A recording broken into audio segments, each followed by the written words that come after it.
decisión solemne. O sea, al usar la palabra pacto, en el tiempo de los orientales, en el tiempo de aquellos tiempos, la palabra pacto era como hacer un compromiso solemne. Y era tan solemne ese compromiso con Dios, de que además de hacer el pacto, se añadían maldiciones. Eso quiere decir que se decía el compromiso que se iba a hacer con Dios, y al mismo tiempo se decía: si no lo cumplo, que me pase esto y esto y esto, todo lo malo que pueda ocurrir. Entonces la persona que hacía un pacto se exponía a que si no lo cumplía, se le arruine la vida. Entonces lo que Job acá está diciendo es eso: yo hice un juramento, un pacto solemne con Dios de no mirar a una mujer. Ahora, eso significa también de que no es que Job dejó de ver a una mujer. No, el asunto no va por ahí. El asunto es que él ya dejó de ver a una mujer para codiciarla. Porque nadie puede dejar de ver a una mujer, ¿no es cierto? Por ahí uno da la vuelta a la esquina y ve a una mujer. Le puede impactar, impresionar. Pero otra cosa es que luego de ahí la mente empieza a funcionar. Esa es la idea que tenemos con el pacto que hizo Job con sus ojos. O sea, la idea era abstenerse de la lujuria, no experimentar ese pecado. Él se negó a no ejercer sus sentimientos frente a lo que estaba viendo con respecto a una mujer. Y este pacto, con esto termino, este pacto que dice Job, es bien inusual en el contexto en el cual se encuentra, porque Job era un hombre rico y él podía tener las personas que desease, concubinas, y a la luz de su contexto cultural era aceptable. Ahora, por supuesto, no es así, ¿no es cierto? Pero en aquel tiempo eso era lo normal. Y siendo rico todavía tenía el poder, nadie puede decirle nada, pero sin embargo él tenía la ley de Dios en su corazón y era, por decirlo así, marido de una sola mujer. Aunque tenía culturalmente el permiso de la sociedad, él supo mantenerse puro. Entonces la idea aquí es un asunto de una promesa solemne que se hace a Dios, ¿no? No quiere decir que tú tengas que hacer lo mismo, ¿ok? Lo puedes hacer, sí, pero mejor es que no prometas, o prometas y después no cumplas, ¿no? Entonces, esa es la idea de Job. Job está defendiendo su integridad. Ok, ese es el primer punto que quería compartir con ustedes.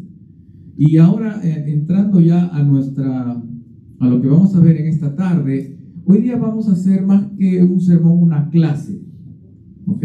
Es una clase. A veces no sé cuál es la diferencia entre uno y otro, pero es como un estudio bíblico vamos a hacer, ¿ok? Y les voy a pedir un ejercicio de honestidad antes de comenzar. O sea, pongan a un lado sus Biblias un ratito, tranquilos, dejen el celular, concéntrense en el pequeño ejercicio que vamos a hacer. Puedes participar si deseas, como que no, porque se requiere máxima honestidad,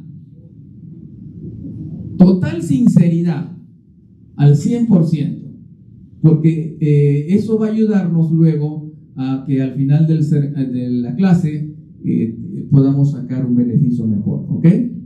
Ok, muy bien. Lo que quisiera que pienses, iba a pedir que lo escriban en su celular, pero iba a ser mucho roche, ¿no? Porque a veces esas informaciones se pierden, ¿no? Entonces, lo que quiero que piensen es en 3 pecados en los cuales estás cayendo. No digo 20 ni 30. 3. Quisiera que en tu mente, honestamente, pienses cuáles son las 3 cosas que te vienen a la mente ahorita en que estás cayendo, en que no tienes victoria, aquello que te frustra. Piensa en 3. Les voy a dar. ¿Ya pensaron?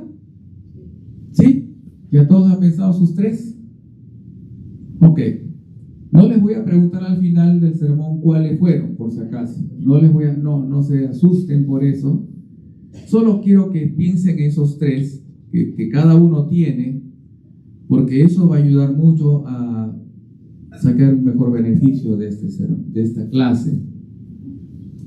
La semana pasada hablamos acerca de un punto muy importante del libro de Colosenses, que era en Colosenses capítulo número 3, y que básicamente el mensaje de Dios para nosotros era luchar contra el pecado. Ese era el punto importante, luchar contra el pecado.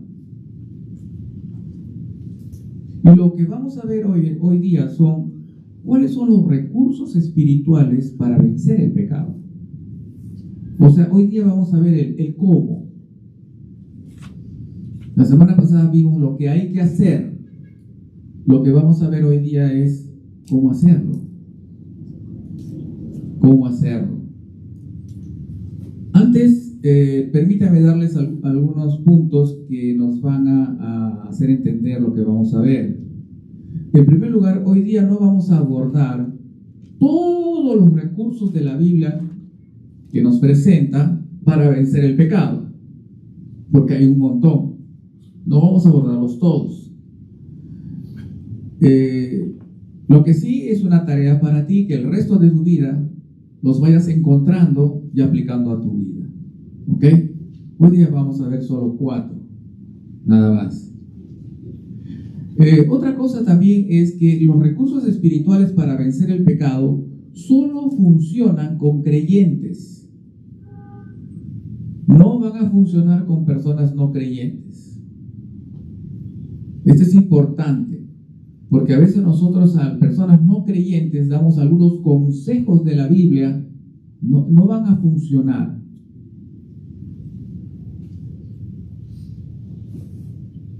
Otra cosa que también debemos preguntar, ¿los verdaderos creyentes tienen tentaciones a pecar? Pregunto. Respuesta, sí. ¿Y pecan todavía? Sí. Y seguramente seguirán pecando hasta el último día de sus vidas. Imagínense un esposo que se está muriendo y su esposa le derrama el café allí en la cama, en el lecho, y el esposo explota, se enoja y ahí se muere. No hubo tiempo de confesarse, nada, ¿no? Pero pasa, ¿no? Puede pasar. Habiendo dicho estas cosas, los creyentes luchan contra el pecado en 3 frentes.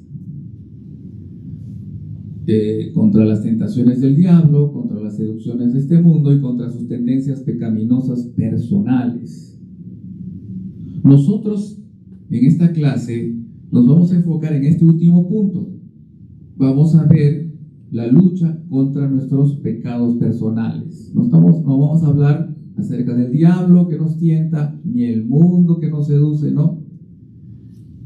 Y también es muy importante entender, y esto es muy importante entenderlo, y seguramente los que están estudiando bibliología ya les han enseñado o les van a enseñar. Te recomiendo ese curso, si lo estás tomando, tómalo, se lo recomiendo. Necesitamos que haya el milagro de que el Espíritu Santo nos enseñe estas cosas. Porque si entendemos el tema de la lucha contra el pecado solo mentalmente, no va a servirnos de nada. Tiene que haber un efecto espiritual de la información que tú estás recibiendo de la palabra de Dios. No es solamente saber qué dice la palabra de Dios, sino necesitamos que el Espíritu Santo opere en nuestras almas, coloque coloque su palabra en el fondo de nuestro ser y de allí se produzca conductas. Entonces, este tema es para poderle llevarlo a cabo en oración. Vamos a orar. Señor, te damos gracias por tu bendita palabra que nos ilumina cuando andamos en sitios de tinieblas, de dudas y de dolor. Gracias por las múltiples bendiciones recibidas esta semana. Nos has dado más de lo que necesitamos. Y gracias, Señor, por las cosas que no nos has dado esta semana, porque realmente no las necesitábamos, aunque nosotros creíamos que las necesitábamos. Pero tú eres bondadoso, sabio, todopoderoso, y por eso hemos venido a alabarte hoy en día, de suplicarte que abra nuestras mentes a tu palabra y que el Espíritu Santo nos haga entender estas cosas que para nosotros están fuera de nuestro poder. En el nombre de Jesús oramos. Amén. ¿Por qué hablamos de que el Espíritu Santo tiene que darnos a entender? Y si no lo hace, no lo vamos a comprender. Porque si solo vemos este tema del pecado desde un punto de vista meramente intelectual, no estaremos en la capacidad de aborrecer nuestros pecados. Ese es el punto fundamental de los recursos espirituales. Mientras uno no aborrezca, odie, desprecie sus pecados personales, no va a pasar nada. Entonces necesitamos ver con la ayuda del Espíritu Santo lo horroroso que es el pecado, lo diabólico que es el pecado. Lo explico de otra manera. En el inconverso que no tiene el Espíritu Santo, el pecado es considerado como algo inofensivo, como un socio para ganarse la vida. Otros inconversos lo ven como algo malo, pero no les importa que otros pequen. Estamos viviendo un tiempo en el cual nuestra sociedad a lo malo llama bueno y a lo bueno llama malo. Actualmente, ante cualquier maldita perversión, se levantan organizaciones no gubernamentales para defenderla.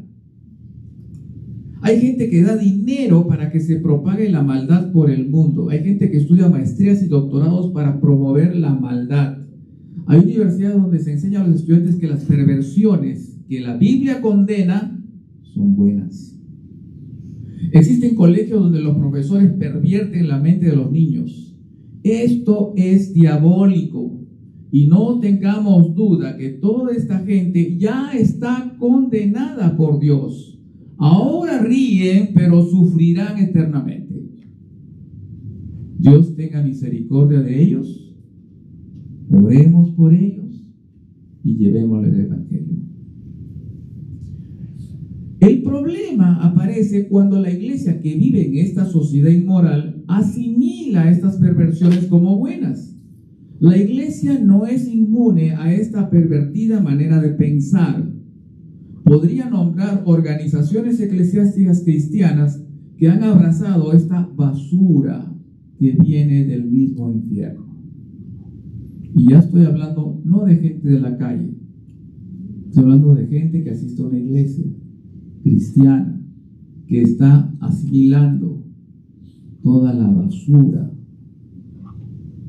y perversión que ahora está de moda. Pero algo más sutil ocurre en las iglesias, y es que algunas ya han abandonado el deber de disciplinar a los miembros de su iglesia cuando cometen un pecado. Hay iglesias que han abandonado el deber de exhortar a los hermanos que se portan mal. Inclusive gente de liderazgo que se porta mal sigue ministrando en la iglesia como si nada hubiera pasado. No se atreven a corregirlos. Entonces, lentamente el pecado va haciendo su nido en la iglesia, mes tras mes, semana tras semana, año tras año. El pecado se vuelve normal, se hace normal y uno no se da cuenta. Ese es el problema. Si no, fíjense nomás las iglesias del Apocalipsis. No vamos a ver ahora eso, pero ahí hay un fantástico cómo la sociedad y su manera de pensar se metió en esas iglesias, pero no vamos a ver hoy día. Entonces, lo que ocurre es que el nivel de exigencia, el nivel de pureza que exige la Biblia, el nivel de santidad que exige la Biblia, baja y se va adaptando a las necesidades de la iglesia. Así que todas estas cosas que están ocurriendo hoy en día hacen pensar: no es necesario luchar contra el pecado personal. Y quizá alguno de ustedes esté pensando así: creo que el pastor es muy fanático, está obsesionado con el pecado. No estoy obsesionado con el pecado, hermanos. Estoy obsesionado con Cristo, que me pide que batalle contra el pecado. Y si hasta aquí has pensado que este asunto de luchar contra el pecado no es tan importante, entonces eso significa que ya sutilmente estás aceptando cierto nivel de maldad en tu vida. Pero aquí estamos todos nosotros para aprender, ¿no es cierto? No estamos aquí para criticar, para juzgar. Estamos para pastorear, enseñar, redarguir, corregir, instruir en justicia, todos nosotros. ¿Estamos de acuerdo con eso? ¿No es cierto? Y este mensaje es de esos mensajes que estoy predicando para mí también. ¿Ok? Así que no estoy en un pedestal. Y si quieren saber ustedes dónde están mis fallas, aquí he traído a mi esposa, pueden preguntarle y estoy seguro que no les va a decir nada, ¿no? Por respeto a mí, ¿no? Pero aquí está, ella sabe todo lo mío. Entonces, veamos un primer versículo. Vamos juntos. Al final yo voy a orar, pero al final de esta clase ustedes van a orar. Les voy a dar un tiempo para que ustedes hagan un compromiso con Dios. ¿Qué van a hacer con este sermón o esta clase? Estén atentos, porque al final tú vas a orar a Dios y vas a decir: bueno, pastor, Dios, el Señor, el pastor ha dicho esto, por tanto yo, así oras. ¿Ok? Entonces, vamos a nuestra Biblia, recursos para, ¿cuál es el tema, hermano? Ya me olvidé. Recursos espirituales para vencer el pecado, espirituales. Hago este énfasis, espirituales. No estamos hablando de recursos carnales. Yo me acuerdo que hace muchos años, unos 60 años atrás, quizás 50 años atrás, escuché un sermón de un predicador español que había sido sacerdote, y él decía lo que les enseñaban a las monjas en ese tiempo, cómo hacer para evitar la fornicación. Entonces les decían ahí en el convento: cuando mires un hombre y te atrae, mírate la punta de los zapatos.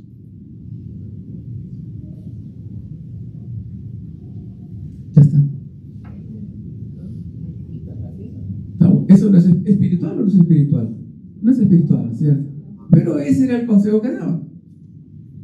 Con los años, los que tienen mi edad más o menos, en esa época, pueden recordar que a los jóvenes se nos decía: cuando tienes problemas de atracción de otras mujeres, báñate con agua fría. ¿Sigue eso o ya no? ¿Sigue todavía? Ok. Pero eso era lo que había en nuestra ignorancia. Eso es lo que existía, ¿no? Pero la Biblia da consejos espirituales. Vamos al primero. Primera de Juan capítulo 1. Primera de Juan capítulo 1. Y yo, hermanos, no les voy a decir nada nuevo. O sea, no esperen que yo les traiga algo, wow, fantástico, esto nunca lo había escuchado. No, Primera de Juan capítulo 1, 8 y 9, lo conocemos, ¿no es cierto? Así que vamos a refrescar nada más, orando para que el Espíritu Santo lo aplique con potencia en nuestro corazón. ¿Ok? En oración, veamos este versículo. Dice la Biblia, 1 de Juan capítulo 1, verso 8 al 9, si decimos que no tenemos pecado, nos engañamos a nosotros mismos y la verdad no está en nosotros. Si confesamos nuestros pecados, Él es fiel y justo para perdonar nuestros pecados y limpiarnos de toda maldad. En primer lugar, lo que la Biblia acá nos está enseñando es que tenemos que aceptar que todavía la presencia del pecado está frente a nosotros. ¿Quiénes son los que no tienen pecados? Pregunta. ¿Quiénes son los que no tienen pecados? A. Los pastores. B. El Papa. C. Los políticos. D. Los miembros de la iglesia. Ninguna de las anteriores. Ok. Entonces, permítame leerles Eclesiastés 7:20. Si tienen su Biblia, me acompañan. Yo soy un pastor a la antigua, prefiero que traigan Biblia, porque sospecho que alguien hace mensaje de texto mientras está viendo allí. Entonces, mejor traigan su Biblia y así no se distrae con el celular. Eclesiastés 7:20, Antiguo Testamento. Abra esa parte de la Biblia donde las hojas todavía están pegadas para algunos de ustedes. Todavía no se han abierto allí por primera vez. Va a salir olor a nuevo. Dice, ciertamente no hay hombre justo en la tierra que haga el bien y nunca peque.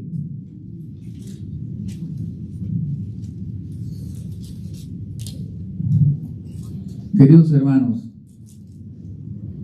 la Biblia nos dice que los creyentes somos librados del poder del pecado, pero todavía no somos librados de la presencia del pecado. El pecado está en nuestras vidas todos los días. A veces somos conscientes de los pecados personales, a veces no. Pero ¿sabe qué? Sí somos conscientes de los pecados de otros. Pero es interesante que de los nuestros, no, ¿en qué me equivoqué?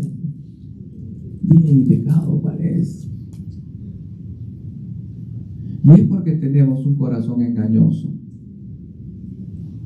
que nos miente y nos dice que estamos bien.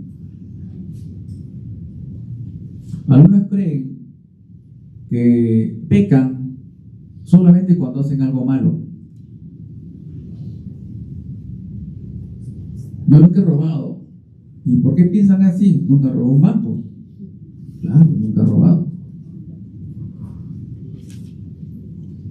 Pero sí están robando un lapicero de la oficina. Se llevan un lapicero de la oficina, papeles de la oficina. Dicen como robar un banco. Pero como es algo tan barato, no lo consideramos robo. No es pecado. Y otro dice, bueno, yo a mi esposa no le pego, solo le empujo. Así que yo no soy un hombre malo. Por si acaso, no me estén diciendo nada malo, ¿no? Entonces, tenemos nosotros que aprender a decir pecado a lo que es pecado. Y no ponerlo liviano el pecado. Hay una tendencia entre los creyentes a considerar que han cometido pecado solamente cuando han hecho algo grave. Pero mientras no hacen algo grave, no es pecado. No es necesario confesarlo. ¿De dónde viene esa idea? de la Iglesia Católica. ¿Se acuerdan ustedes? ¿Cuántas clases de pecados había? 2. Venial, ¿y qué más? Mortales, ¿no es cierto? O sea, este es venial, este es mortal. Este es mortal, sí, estamos mal. Este, venial. Entonces, hemos venido con esa mentalidad y al pecado que cometemos, que es pequeño, inconscientemente decimos venial. No nos perturba. Pero ¿qué dice la Biblia? El que dice Juan, el que dice que no ha pecado. ¡Wow!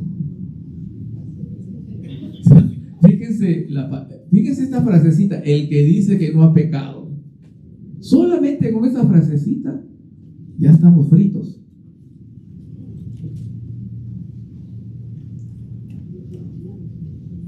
Creo que los seguidores de Cristo no cometen pecados visibles, pero donde abunda más el pecado es en el área de los malos pensamientos, los malos deseos, las malas intenciones, las malas actitudes, los malos propósitos, las prioridades personales no bíblicas. Queridos hermanos, este versículo nos dice lo siguiente: si crees que no tienes pecado, ni uno, le haces a Dios mentiroso. Y eso es una blasfemia. Meditemos bien. ¿No tienes pecado? A veces nosotros pensamos así porque lo ocultamos, el pecado, o le echamos la culpa a otro, o justificamos por qué hemos pecado y decimos, bueno, hay 3 razones por las cuales he dicho que esto está malo, lo cual no es malo. O lo negamos también, no, yo no fui, no he sido yo. Otros hacen buenas obras. Como ha pecado, quiere compensar, inconscientemente hace buenas obras. Y así justificamos. Acá tengo un ejemplo. Otros se justifican cuando a su esposa le dicen, tú me provocaste a ira, tú eres la mala. Él ha explotado, ¿no? Ha roto la casa, pero ¿quién es la mala?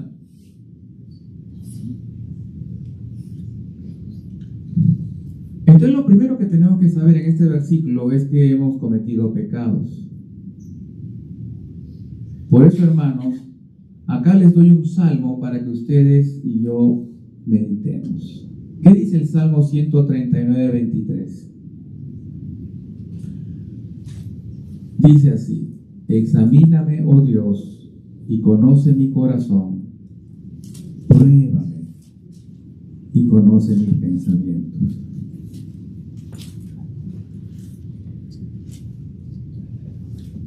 El salmista era muy humano y reconocía que a veces no era consciente de las cosas malas que hacía, pero era honesto. ¿Y qué dice? Señor, creo que estoy bien, pero tú sabes cómo son las cosas. Examíname, muéstrame en qué estoy mal. Este tipo de oración tenemos que hacerla, hermanos.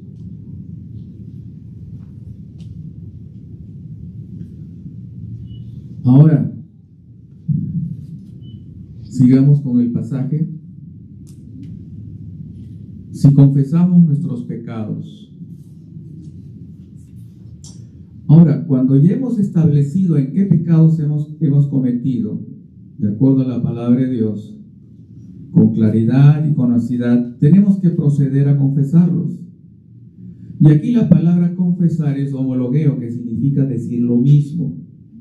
Así que la confesión significa decir a Dios, decirle, Señor, estamos de acuerdo. En tu palabra tú dices que yo he robado, tienes razón, yo he robado. Esa es la confesión. Decirle a Dios, tú tienes razón, tu palabra me acusa y yo estoy de acuerdo. No lo voy a negar. Así que la confesión significa decir a Dios que estás de acuerdo. y luego pedirle perdón. A mí me enseñaron que había que confesarse los viernes. Sí, yo estudié en un colegio religioso. Entonces los viernes para que el domingo vaya a comulgar y ahí ya.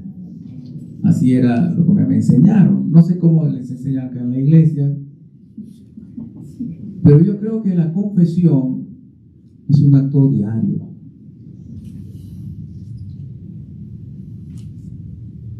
Y este es muy importante, hermanos. La confesión es un acto diario. Suponte que te damos a que cargues una cartera. Inmediatamente te digo, carga un micrófono, cargas tu Biblia, y luego le decimos, carga esta silla, y luego le decimos, carga estos anteojos, y le ponemos varias cosas sobre los brazos. ¿Qué va a pasar con esa persona a los 5 minutos de haberle puesto varias cosas? Se le va a caer, ¿qué más? Se va a agotar, ¿sí? ¿Qué más? No lo va a hacer. Así es con los pecados. Tienes 1, 2, 3, 40, 50. Y como no pesan, creen que las cosas están bien. Pero no es así. Porque como es un asunto espiritual, tarde o temprano vas a sufrir espiritualmente hablando. Porque estás cargando pecados no confesados día tras día, semana tras semana, y algunos hasta décadas. Yo conocí una pareja ya de ancianos con nietos que vinieron a la iglesia, no paraban de pelear, hasta que un día en la consejería les dije, hermanos, ustedes todo el tiempo están mal, todo el tiempo están renegando, ¿qué pasa? Y entonces la mujer me contó la triste historia, estoy hablando de una historia de 80 años atrás, y ella dijo, mi esposo y mi papá me obligaron al matrimonio y yo nunca se lo perdoné.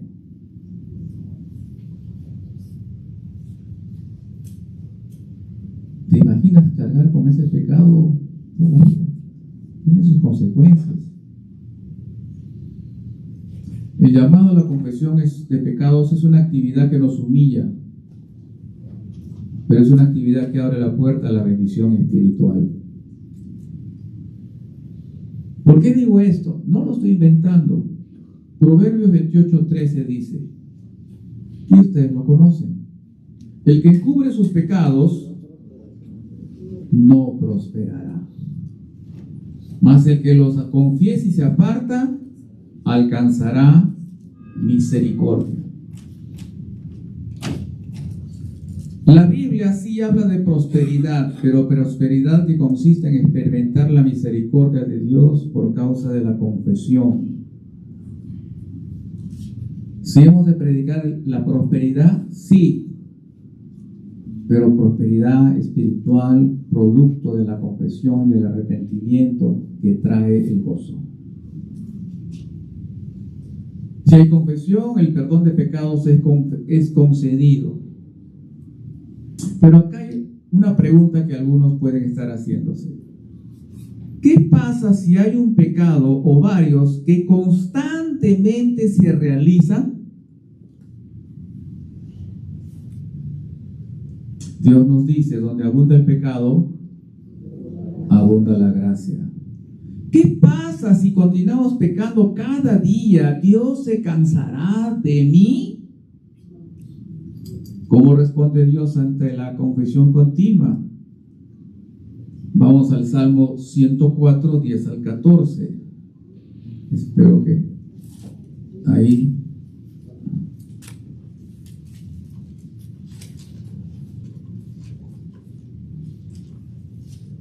Perdón.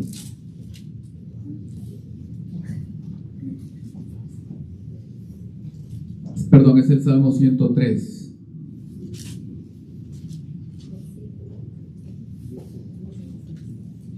Y es el 14. Ahí dice, míralo bien en su Biblia, míralo. No ha hecho con nosotros conforme a nuestras iniquidades, ni nos ha pagado conforme a nuestros pecados. Porque como la altura de los cielos sobre la tierra, engrandeció su misericordia sobre los que le temen. Cuanto está lejos el oriente del occidente, hizo alejar de nosotros nuestras rebeliones. Y miren este verso, qué maravilloso. Como el Padre se compadece de los hijos, se compadece Jehová de los que le temen. Hermano, Dios ya sabe que vas a pecar cada día. Por eso está el Salmo 103. Dios ya sabe que vamos a pecar. ¿Qué dice Lamentaciones 3, 22 y 24? Lamentaciones 3 también es un versículo muy conocido.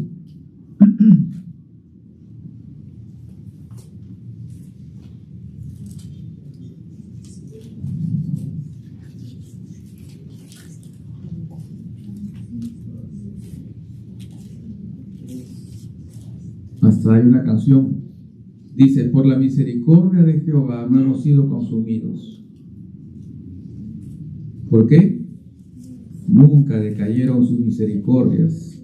Nuevas son cada mañana. Grande es tu fidelidad.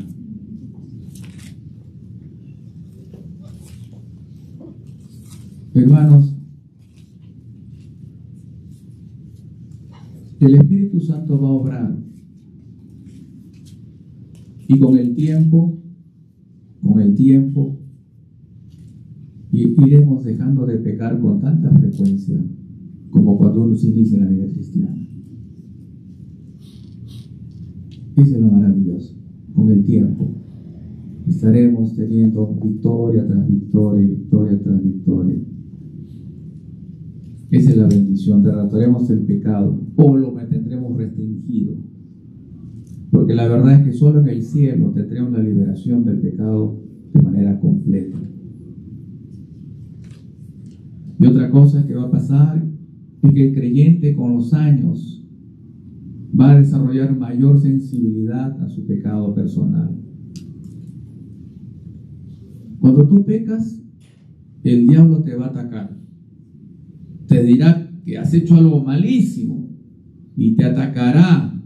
No te imaginas cuánto. Te va a deprimir, te va a decir no vayas a la iglesia, no eres digna de ir a la iglesia, ya no sirvas en la iglesia, date vacaciones de la iglesia. Te va a decir Dios ya perdió la paciencia contigo, todos los días lo mismo, confesando lo mismo. No, ya olvídate, ya deja de confesar, te va a decir el diablo. Y luego te va a decir, deja a Dios. No eres para este camino. ¿Pero qué te va a decir Dios? Dios, cuando pecas, te va a decir lo duro y lo malo que has hecho, más duro que el diablo. Con una diferencia. Que Dios al final te va a decir, ven a mí. Hagamos cuentas. No te vayas. Te sigo amando. Ven a mí. Eso es lo que va a decir Dios. Queridos hermanos y hermanas, nunca dejes de confesarte. No importa cómo te sientas, siempre confía en tu buen Padre Celestial que perdona siempre. Amén. Una nota final en este aspecto es que el creyente ya ha sido perdonado de todos los pecados pasados, presentes y futuros. ¿Qué pasa si un creyente muere sin confesarse? ¿Va al infierno o al cielo? Al cielo, ¿no es cierto? Esa parte está buena. Se va al cielo. Se va al cielo. Entonces, ¿por qué nos confesamos? Si ya están todos los pecados completamente perdonados. Esta es una de las grandes parábolas de la Biblia. Nos confesamos porque eso demuestra que somos verdaderos creyentes. Así de simple. Porque en este pasaje que dice, si confesamos nuestros pecados, Él es fiel y justo para perdonar, no es una orden, no hay la orden de confesarse. Sencillamente, Juan escribió este libro para demostrar quién es un verdadero creyente. Y un verdadero creyente, ¿sabe qué va a hacer? Siempre se va a confesar. Esa es acá la idea. Un verdadero creyente siempre se va a confesar. Todo el tiempo la confesión será parte de su vida.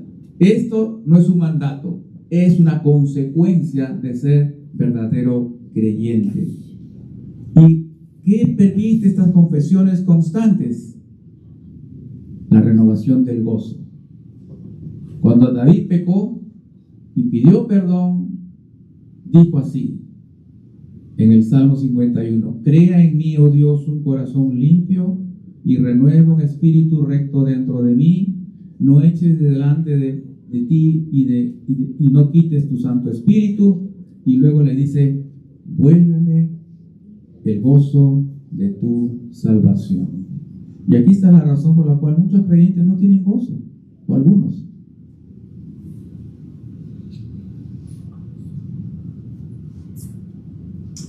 Entonces, el primer recurso es la confesión. El segundo, este es un poco más largo, Colosenses capítulo 1, 9 al 14.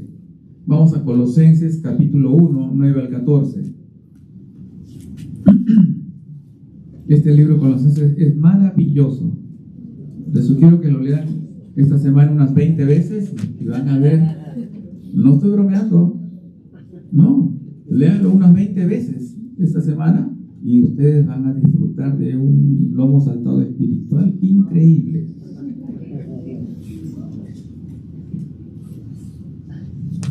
Voy a avanzar rápido a las primeras partes porque quiero llegar a lo que el apóstol quiere decirnos, ¿ok? ¿Ya? Dice, por lo cual también nosotros, desde el día que lo oímos, se refiere a los colosenses, no cesamos de orar por vosotros. Déjese, pare ahí. ¿Qué cosa está haciendo Pablo por los colosenses? Ora, ¿no es cierto? ¿Cuánto tiempo ora? Sin cesar, constantemente, ¿no es cierto? Y ahí dice en plural, por lo cual también nosotros. ¿Qué quiere decir este nosotros? Pablo y su equipo.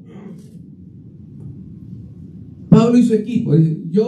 Nosotros oramos por ustedes sin cesar. Pablo y su equipo están orando por vosotros. Vamos a ver qué piden. Y de pedir que seáis llenos del conocimiento de su voluntad en toda sabiduría e inteligencia. Aquí lo que está pidiendo Pablo, ¿qué cosa es? Que los hermanos tengan conocimiento de la voluntad. ¿Qué buena voluntad? La voluntad de Dios. ¿Dónde está la voluntad de Dios? En las Escrituras. Entonces, haciéndolo más sencillo, es Pablo que está pidiendo con su equipo ministerial por los colosenses que ellos conozcan más que cosa, la palabra de Dios. Pero acá hay dos puntos importantes. Fíjense que le dice que seáis llenos. O sea, lo que está diciendo Pablo aquí es que estén completamente llenos ¿de qué? Del conocimiento ¿de qué? De la palabra de Dios.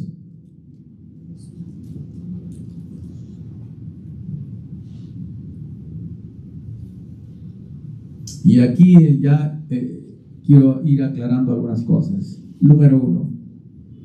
Para nosotros tener una vida que agrade a Dios, tenemos que tener líderes espirituales que intercedan por nosotros. ¿Pero solo los líderes espirituales? No. Es que cada uno de ustedes ore por su hermano y hermana para que su hermano y su hermana esté llena del conocimiento de Dios, de la palabra de Dios. Entonces, cuando alguien ve que alguien anda mal, no es solamente ir y decir, oye, ¿qué pasa? Sino también es, he orado por este hermano para que crezca en el conocimiento de la palabra.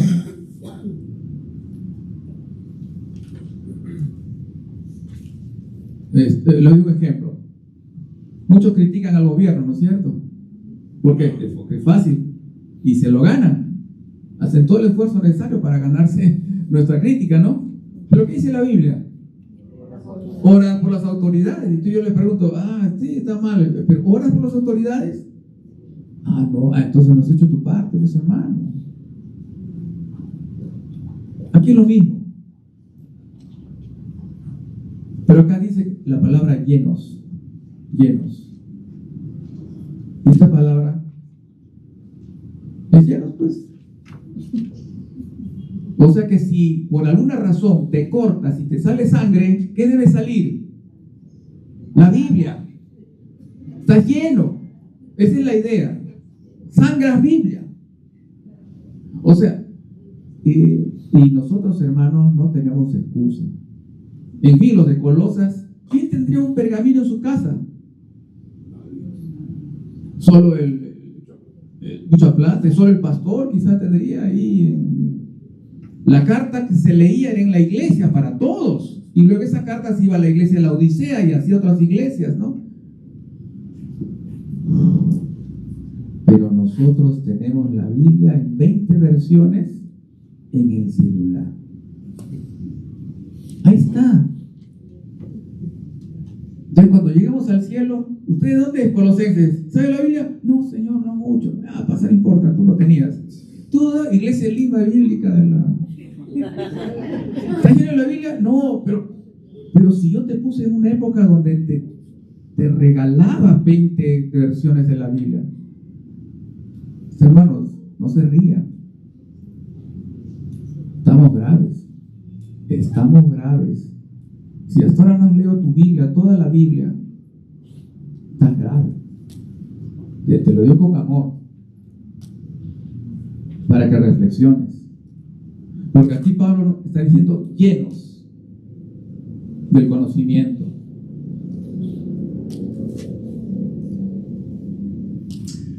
En toda sabiduría e inteligencia artificial. Sabiduría quiere decir la habilidad para extraer los principios bíblicos de la Biblia. Y conocimiento de inteligencia espiritual quiere decir la habilidad para aplicarlos a la vida personal. No, le estoy diciendo que vamos a ir rápido, si no otra vez ya les voy a demostrar dónde lo saqué, pero no lo estoy inventando. La idea es esa. Entonces, ¿tienes la habilidad de sacar los principios espirituales de la Biblia? ¿Tienes la habilidad para aplicarlo a tu vida? Bueno, si eres un nuevo creyente en la fe, está bien, se justifica. No sé leer la Biblia, no la entiendo bien, hay palabras que desconozco. Pero si ya estás caminando con el Señor algunos años y no tienes la habilidad para sacar los principios bíblicos de la Biblia y no tienes la habilidad para aplicarlos a tu vida, hay algo que está mal. Dígame si me equivoco. Si no puedes entender tu Biblia y ya has caminado muchos años con el Señor, algo está mal, porque tienes una en tu casa. Algo está mal. Ahora, esto no lo digo para que te sientas mal. Bueno, sí, siéntete mal. Pero lo digo para que te pongan las pilas.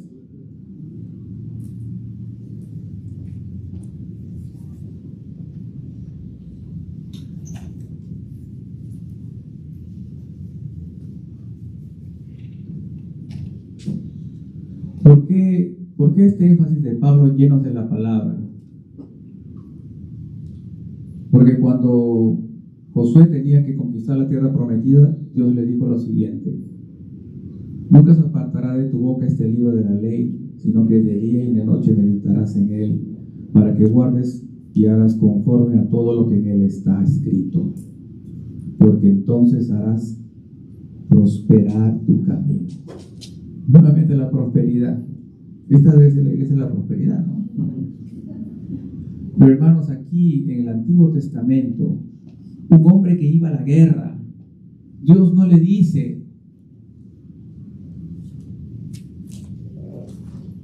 ponga una fábrica de espadas, desarrolle una empresa que produzca lanzas. ¿Qué le dice? ¿Qué le dice? Medita en la Biblia día y noche, y todo te saldrá bien. ¿Qué dice el Salmo capítulo 1, 2 y 3?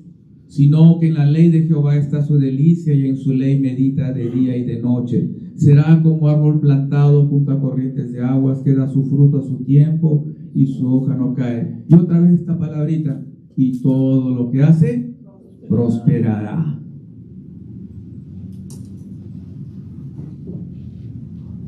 Esto es maravilloso, hermano.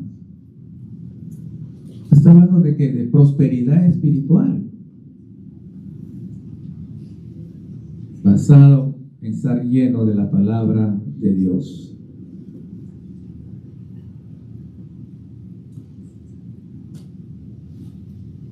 Si alguno no está entendiendo su Biblia,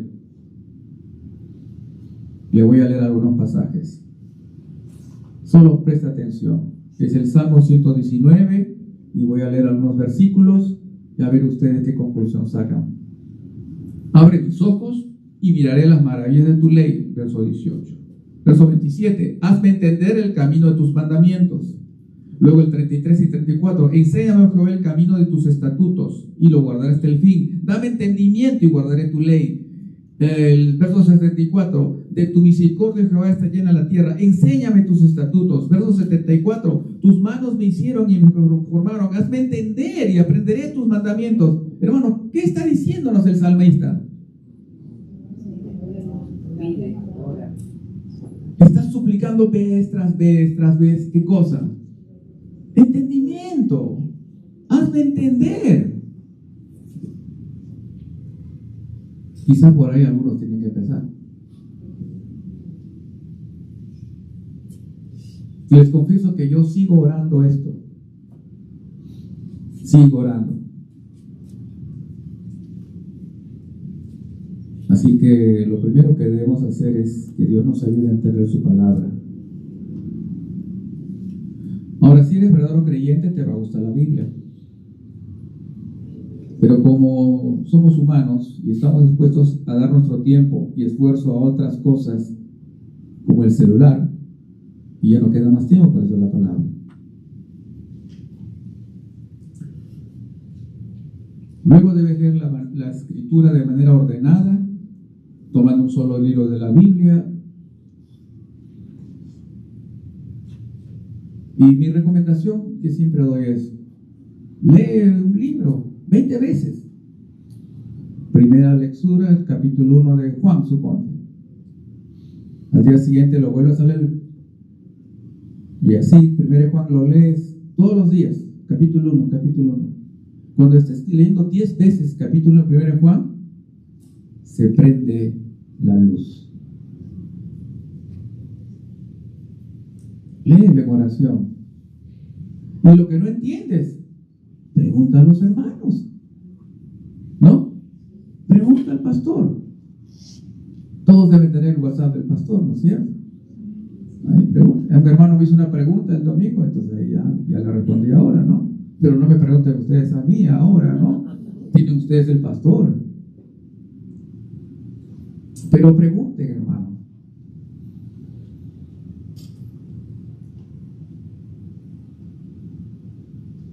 La Biblia hay que leerla con reverencia, con respeto, con adoración, con gozo, con esfuerzo intelectual,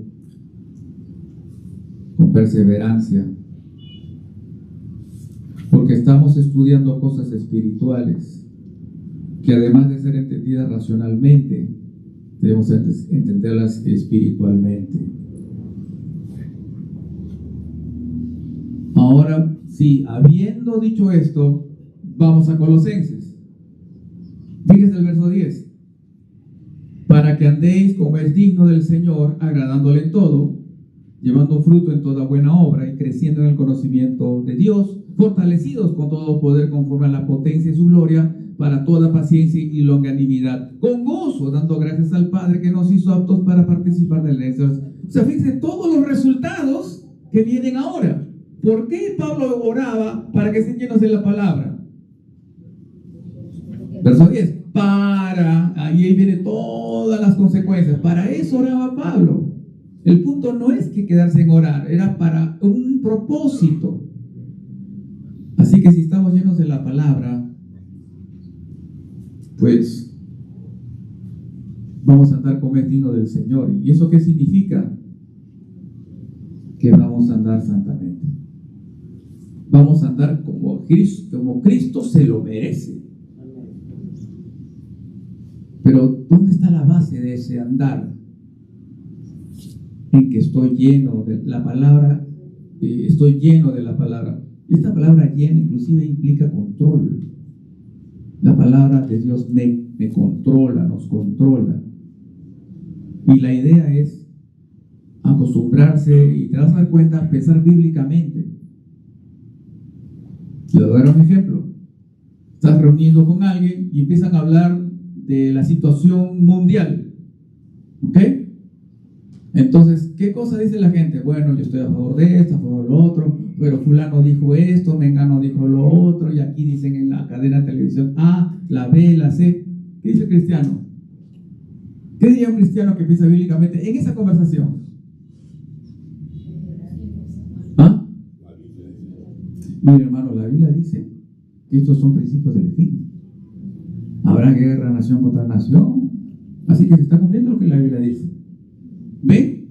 Ese es pensar bíblicamente, está lleno de la palabra. Entonces, en una conversación de política y economía, tú hablas la interpretación de la realidad bíblicamente hablando. Y no es necesario ser experto en eso. Basta con leer la Biblia bastante, nada más. Así que, hermanos, tenemos que leer la Biblia, escuchar la Biblia, memorizar la Biblia, comunicar la Biblia, hacer todo eso. Cabe aclarar que la palabra de Dios que se almacena en la mente debe ser primero bien entendida, correctamente interpretada y sabiamente aplicada. Porque no es cuestión de llenarse de la Biblia sin interpretarla correctamente.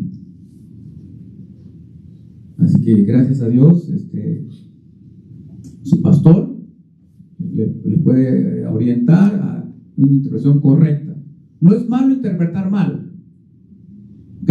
Lo malo está en quedarse con esa interpretación mala. Va y pregunta, anda y pregunta. He conocido problemas matrimoniales porque alguien interpreta mal la Biblia. Hay un pasaje, una hermana venía a la iglesia, su esposo estaba afuera siempre molesto esperando, no era creyente, y la hermana feliz de la vida, pero el esposo ahí, y un día el esposo me dice: pastor, quiero hablar con usted. El esposo no creyente. Bueno.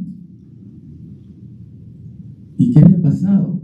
Que la hermana había leído la Biblia y que decía, y como el esposo era inconverso, ella decía que estaba en yugo desigual.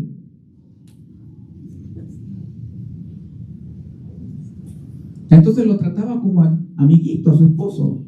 ¿Se entiende lo que quiero decir? Amiguitos nomás eran. De hola se trataban en la casa. Punto. ¿Por qué? Porque la hermana decía: mi esposo es inconverso. Gracias a Dios ese problema se resolvió con una interpretación de la Biblia, nada más. Y entonces vayamos a nuestro siguiente punto.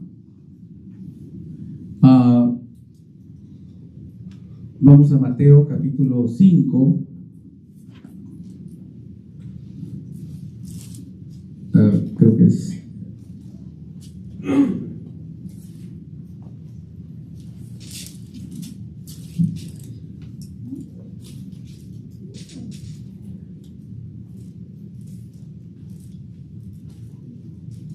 Está en Juan.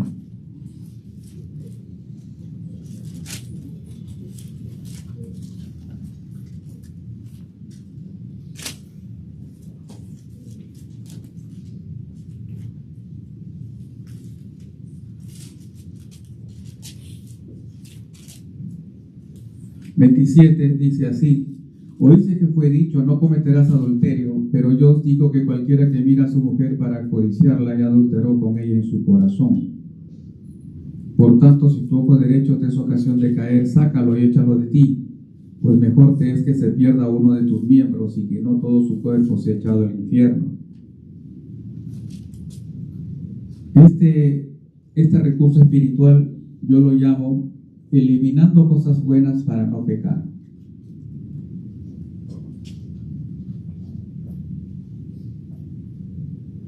Mirar a una mujer no es pecado. Mirar a una mujer no lo puedes evitar. Ellas están por todos lados. Pero puedes evitar mirarla para codiciar. Fíjate bien el texto, como lo dice Jesús. Pero yo os digo que cualquiera que mira a una mujer, para. O sea, mirar, no podrías dejar de mirar, ¿no es cierto? Vas por la calle, te volteas en la esquina y te encuentras con una señorita hermosísima. ¿Qué vas a hacer? Ponerte así, taparte. No, eso no se puede, ¿no? Eso no se puede evitar. Inclusive no se puede evitar apreciar la belleza. Entonces Jesús, ¿qué dice? Para. No puedes evitar mirar, pero sí puedes evitar codiciar. Entonces lo que Jesús hace énfasis en eso. Está diciendo eso. O sea, el problema no es ver a una mujer, sino seguir viéndola en la mente, aun cuando físicamente no la veas. Es tener imaginaciones con él o con ella. Así que si de pronto ves una persona muy atractiva y te impresiona, eso no es pecado. Es el proceso mental posterior. Ese es el pecado. Entonces el Señor nos llama a controlar los pensamientos, a tener dominio propio sobre lo que imaginamos. Algunos estarán pensando, eso es imposible, no es posible controlar los pensamientos. Eso es cierto, en el caso de una persona que no tiene el Espíritu Santo, el Espíritu de Cristo, que no ha nacido de nuevo, que no asiste a la iglesia, pero que, inclusive los que asisten a la iglesia, pero que no tienen evidencias de un nuevo corazón, no van a poder controlar sus pensamientos. Pero el creyente sí puede. Porque Dios no nos ha dado espíritu de cobardía, sino de poder, amor y ¿qué más? Dominio propio. Ahí está. Dice que ya adulteró en su corazón. El corazón en este pasaje representa nuestro mundo interior, el centro de nuestra personalidad. Así que Jesús está estableciendo que el pecado no necesariamente es físico, sino también es mental. ¿Cuál es la solución que da Jesús? Ya la leí. En aquel tiempo, la mano derecha y el ojo derecho son necesarios. Ahora también, ¿no es cierto? Ahora también son necesarios. Entonces hay que tratar de entender bien este pasaje. Lo que quiere decir este pasaje es que hay cosas necesarias que tú tienes que son buenas, que si te van a llevar a pecar, mejor quítalas, por más bueno que sea. Por ejemplo, supongamos que una hermana en el día de su cumpleaños, su esposo le regala un celular de última generación. Es un celular que hasta le conversa, ya tiene inteligencia artificial, pero desde que lo tiene la hermana le dedica muchas horas. Las horas que antes dedicaba a la oración, al estudio de la palabra, son reemplazadas porque está viendo el celular. Ella ha luchado para no quedar cautiva por el celular por 3 meses y no ha podido tener el dominio propio y sigue con el celular perdiendo horas. ¿Qué debe hacer?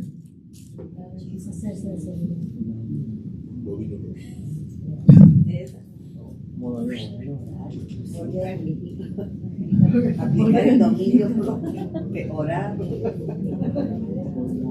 Toma, hermano. Pónganse a pensar. Recuerden, estamos hablando que es mejor que entres cojo o ciego al cielo que con todo completo y al infierno.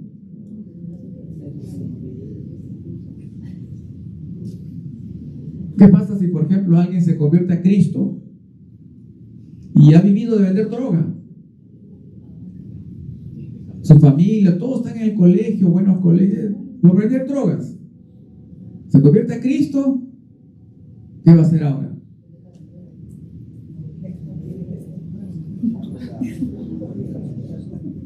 Ven, hermanos, cómo hay que luchar con el pecado. Este ejemplo lo puse porque sé que aquí nadie vende drogas. Así que es fácil, ¿no es cierto? Pero yo he conocido hermanos que han tenido que abandonar sus trabajos que no eran lícitos y les costó ser fieles a Dios. Y nosotros, hermanos, estamos llamados a que cualquier cosa buena, mi brazo o mi ojo, simbólicamente hablando, me está interrumpiendo mi comunión con Dios, lo tengo que quitar. A todos no les va a pasar, pero a veces en la vida Dios te llama a tomar decisiones radicales. ¿Cuál es el propósito? Ser santo, vencer el pecado. Ese es el propósito. Y Dios a veces nos va a pedir que dejemos cosas muy buenas, porque esas cosas muy buenas nos están apartando de nuestros deberes cristianos y tarde o temprano nos llevarán a la desobediencia. 1 Corintios 9:27 dice: golpeo mi cuerpo y lo pongo en servidumbre, no sea que habiendo sido heraldo para otro, yo mismo venga a ser eliminado. ¿Qué quiere decir esto? Los expertos en griego dicen que golpear, aquí habla de golpear, apalear el cuerpo hasta que quede amoratado. El cuerpo, hermanos, tiene peticiones que nos llevan a pecar. Pide demasiada comida, demasiado dormir, demasiado ejercicio, pide muchas cosas en exageración. Entonces, ¿qué hay que hacer con el cuerpo?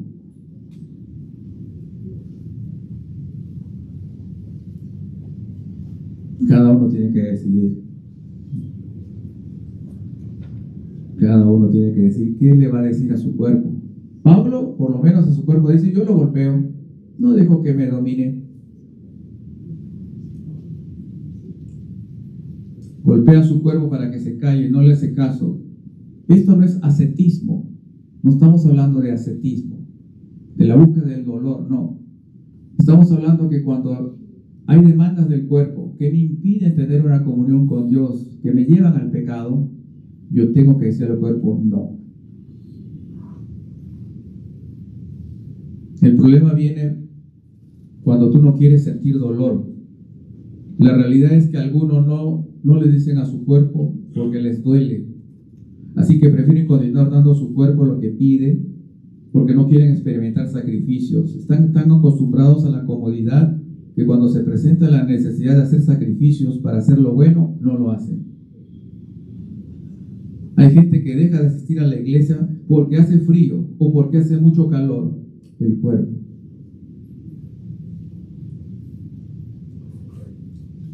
Recordemos que el que sabe hacer lo bueno y no lo hace, le es pecado. Entonces, hermanos, esto es algo para meditar también. Este es un recurso espiritual para vencer el pecado. Si quieres vencer el pecado, de repente ese es un área en que debes trabajar.